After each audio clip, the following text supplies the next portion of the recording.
സൂറത്തുൽ അൻഫാലിലും സൂറത്തു ആല ഇമ്രാനിലും സൂറത്തുൽ ഹജ്ജിലുമെല്ലാം ബദറുമായി ബന്ധപ്പെട്ട ആയാത്തുകൾ അല്ലാഹു തആല അവതരിപ്പിച്ചിട്ടുണ്ട്. ബദരീങ്ങൾ ആരാണ്? അവരുടെ നേതാവ് മുഹമ്മദ് റസൂലുള്ളാഹി സ്വല്ലല്ലാഹു അലൈഹി വസല്ലം. സ്വാഭാവികമായും ആ നായകന്റെ കീഴിൽ അണിനിരന്ന 300 ചില്ലാനം പോരാളികൾ. പരിശുദ്ധ ഖുർആൻ അവർക്ക് കൊടുത്ത ബഹുമതി സഹീഹുൽ ബുഖാരിയിൽ കാണാം. ജിബ്രീൽ മലാഖ അലൈഹിസ്സലാം തിരുനബിയോട് ഒരിക്കൽ വന്ന് ചോദിക്കുകയാണ്, യാ റസൂലല്ലാഹ്, ബദരീങ്ങൾ, ബദറിലെ പോരാളികൾ, അവരുടെ ആത്മീയമായ മഹത്വം, അള്ളാഹുവിങ്കലുള്ള പദവി എന്തുമാത്രമാണെന്ന് നിങ്ങൾക്കറിയുമോ? എന്നിട്ട് പഠിപ്പിച്ചു കൊടുക്കുന്ന ഒരു രീതിയുണ്ട്.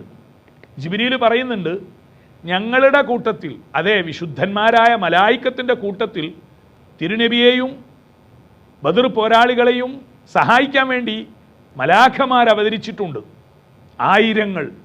ഈ മലായിക്കത്താണ് ഞങ്ങളുടെ കൂട്ടത്തിലെ ഏറ്റവും വലിയ മഹത്വമുള്ളവർ. ഇതൊരു വാക്കാണ്.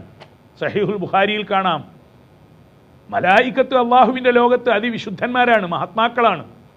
എന്നാൽ ഈ മലക്കുകളുടെ കൂട്ടത്തിൽ പൊതുവായി പറയുമ്പോൾ ബദർ യുദ്ധത്തിൽ തിരുനബിയുടെ കൂടെ അവതരിച്ച് ബദർ പടക്കളത്തിൽ സന്നിഹിതരായ ആ മലക്കുകളുണ്ടല്ലോ, അവരാണ് ഞങ്ങളുടെ കൂട്ടത്തിലെ ഏറ്റവും വിശേഷമുള്ള ആളുകൾ.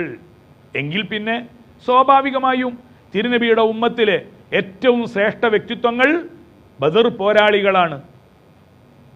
തിരുനബി സല്ലല്ലാഹു അലൈഹി വസല്ലം ഒരിക്കൽ ഇങ്ങനെ കൂടി പറഞ്ഞു, അല്ലാഹു തആല പ്രത്യക്ഷപ്പെട്ടുകൊണ്ട് നേർക്കുനേർ ബദരീങ്ങളോട് പറയാൻ ഉദ്യമിക്കുന്നുണ്ട്.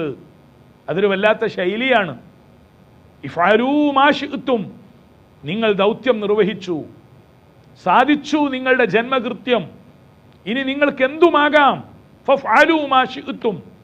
എന്താണ് ആ വാക്ക്? ബദരീങ്ങളോട് അല്ലാഹു തആല വിളംബരപ്പെടുത്തുകയാണ്, നിങ്ങൾക്കിനി എന്തുമാകാം.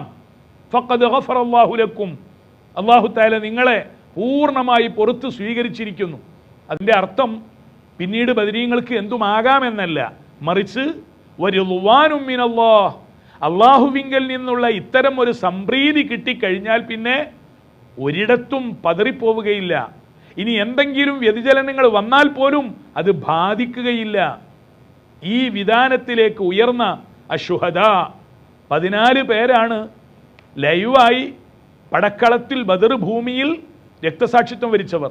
എന്നാലും ബദരീങ്ങൾ എന്ന് പറയുമ്പോൾ തിരുനബിയും കൂടെയുണ്ടായിരുന്ന 300 ചില്ലാനം അസ്വഹാബിമാരും ഉൾപ്പെടുമെന്ന് നമുക്കറിയാം.